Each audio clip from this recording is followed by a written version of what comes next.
Hello friends, आप सभी का अपने एच ट्यूटोरियल पर स्वागत है। तो आज हम लोग क्लास 10th का 23 सितंबर का वीकली टेस्ट का वेरी इंपॉर्टेंट क्वेश्चन देखने वाले हैं। वीडियो काफ़ी ज़्यादा इंपॉर्टेंट है। 23 सितंबर को सोशल साइंस का टेस्ट होने वाला है। आप लोग अच्छी तरीके से टेस्ट लिखिएगा।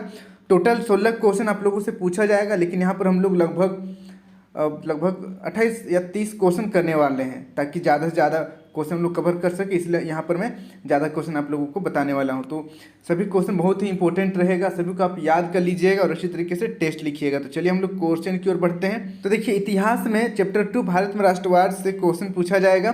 पहला क्वेश्चन देखते हैं हम लोग। गांधी जी ने दांडी यात्रा कब शुरू की? बहुत ही इंपॉर्टेंट क्वेश्चन है।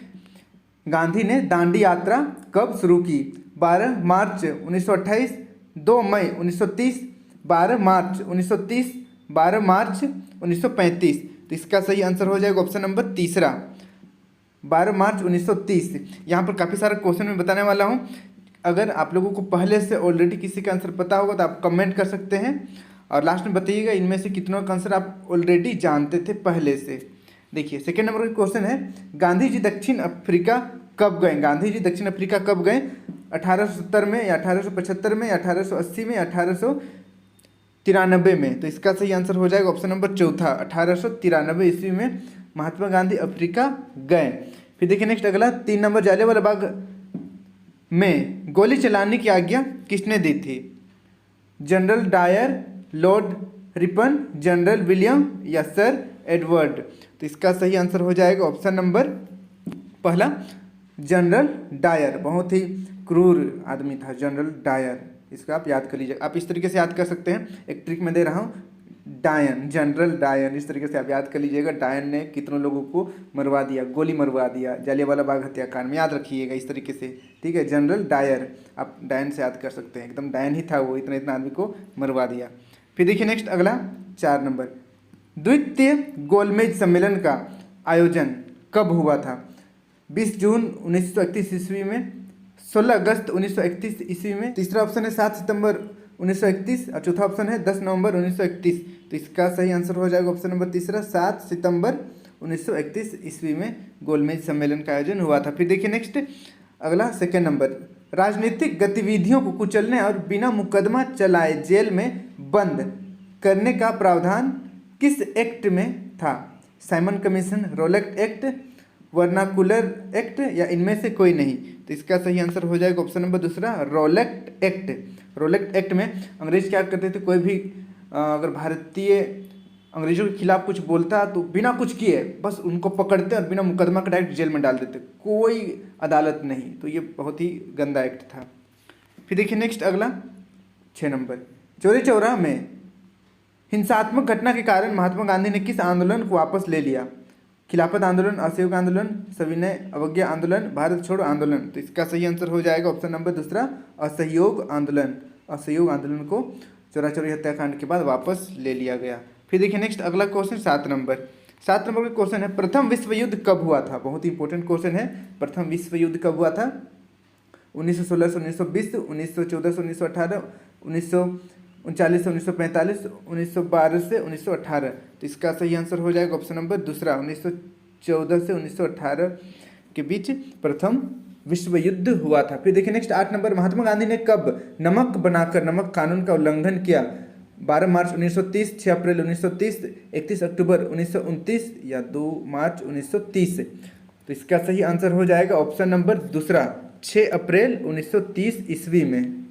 फिर देखिए नेक्स्ट 19 नंबर, 1932 ईस्वी में पूना समझौता पैक्ट किसके बीच हुआ था? पहला ऑप्शन है महात्मा गांधी इरविन, दूसरा ऑप्शन है महात्मा गांधी और मैकडोनाल्ड, तीसरा ऑप्शन है गांधी जी और अंबेडकर, चौथा ऑप्शन है गांधी जी और जिन्ना। तो इसका सही आंसर हो जाएगा ऑप्शन नंबर तीसरा, महात्मा गांधी और अंबेडकर।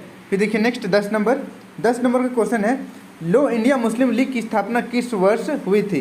पहला ऑप्शन है 1908 ईस्वी में, दूसरा ऑप्शन है 1910 ईस्वी में, तीसरा ऑप्शन है 1906, चौथा ऑप्शन है 1907।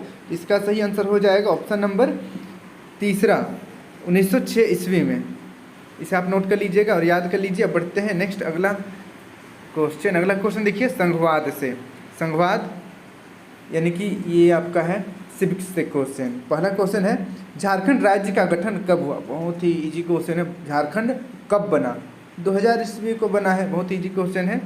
15 नवंबर 2000 याद रखिएगा। फिर देखिए नेक्स्ट सेकेंड क्वेश्चन, भारत में निम्न शासन प्रणाली है। पहला ऑप्शन है संघात्मक, दूसरा है एकात्मक, तीसरा है अध्यक्षात्मक, चौथा है इनमें से कोई नहीं। तो इसका सही आंसर हो जाएगा ऑप्शन नंबर पहला, संघात्मक शासन प्रणाली है। फिर देखिए नेक्स्ट अगला 3 नंबर, समवर्ती सूची में दिए गए विषयों पर कानून बनाने का अधिकार निम्न में से किसके पास है? संसद के पास, राज्य विधानसभा के पास, राष्ट्रपति के पास, या संसद तथा राज्य विधानमंडल के पास। तो इसका सही आंसर हो जाएगा ऑप्शन नंबर चौथा, संसद तथा राज्य विधानमंडल के पास।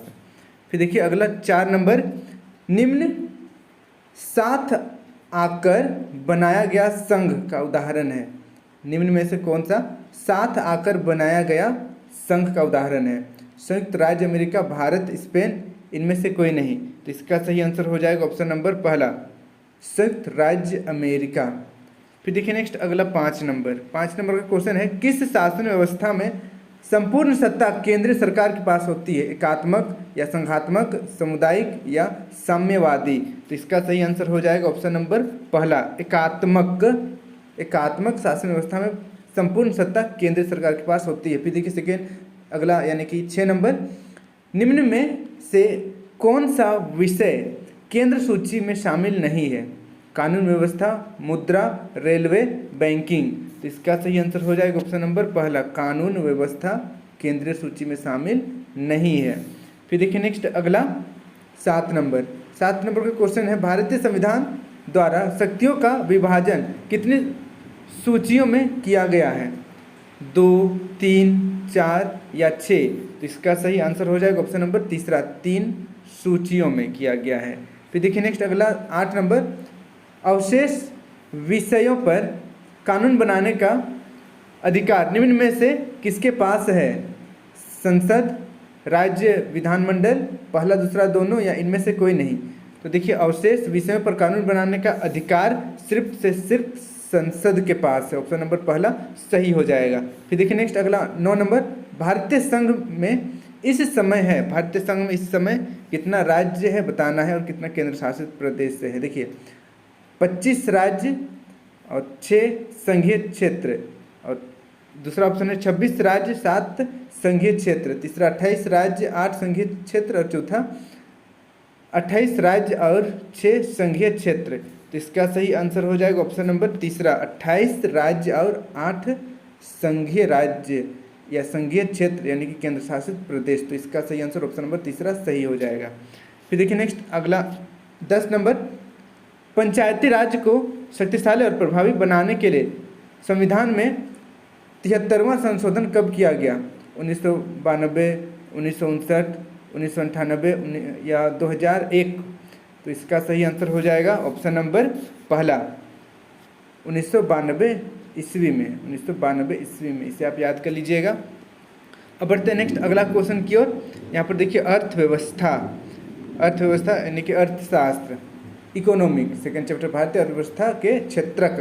पहला क्वेश्चन है, सार्वजनिक और निजी क्षेत्रक आधार पर विभाजित है रोजगार की शर्तों, आर्थिक गतिविधि के स्वभाव, उद्यमों के स्वामित्व, उद्यम में नियोजित श्रमिकों की संख्या। तो इसका सही आंसर हो जाएगा ऑप्शन नंबर तीसरा, उद्यमों के स्वामित्व। फिर देखिए नेक्स्ट अगला सेकेंड क्वेश्चन, एक वस्तु का अधिकांशतः प्राकृतिक प्रक्रिया से उत्पादन किस क्षेत्रक की गतिविधि है? प्राथमिक, द्वितीयक, तृतीयक या सूचना प्रौद्योगिकी? तो इसका सही आंसर हो जाएगा ऑप्शन नंबर पहला, प्राथमिक। इसे आप याद कर लीजिएगा। फिर देखिए नेक्स्ट अगला क्वेश्चन, तीसरा नंबर, किसी विशेष वर्ष में उत्पादित खालिस्तान के मूल्य के कुल योगफल को जीडीपी कहते हैं। सभी वस्तुओं और सेवाओं, दूसरा ऑप्शन है सभी अंतिम वस्तुओं और सेवाओं, तीसरा सभी मध्यवर्ती वस्तुओं और सेवाओं, चौथा सभी मध्यवर्ती और अंतिम वस्तुओं और सेवाओं। तो इसका सही आंसर हो जाएगा ऑप्शन नंबर दूसरा, सभी अंतिम वस्तुओं और सेवाओं। के मूल्यों के कुल योगफल को जीडीपी कहते हैं। फिर देखिए नेक्स्ट अगला 4 नंबर, जीडीपी के पदों में वर्ष 2003 में तृतीयक क्षेत्रक की हिस्सेदारी कितनी थी? 70% या 20-30% या 30-40%, या चौथा ऑप्शन है 50-60%। तो इसका सही आंसर हो जाएगा ऑप्शन नंबर चौथा 50-60%। फिर देखिए नेक्स्ट 5 नंबर, राष्ट्रीय ग्रामीण रोजगार गारंटी अधिनियम कितने जिलों में लागू किया? 100 जिला, 150 जिला, 200 जिला या 250 जिला? तो इसका सही आंसर हो जाएगा ऑप्शन नंबर तीसरा, लगभग 200 जिलों में राष्ट्रीय ग्रामीण रोजगार गारंटी अधिनियम लागू किया गया था।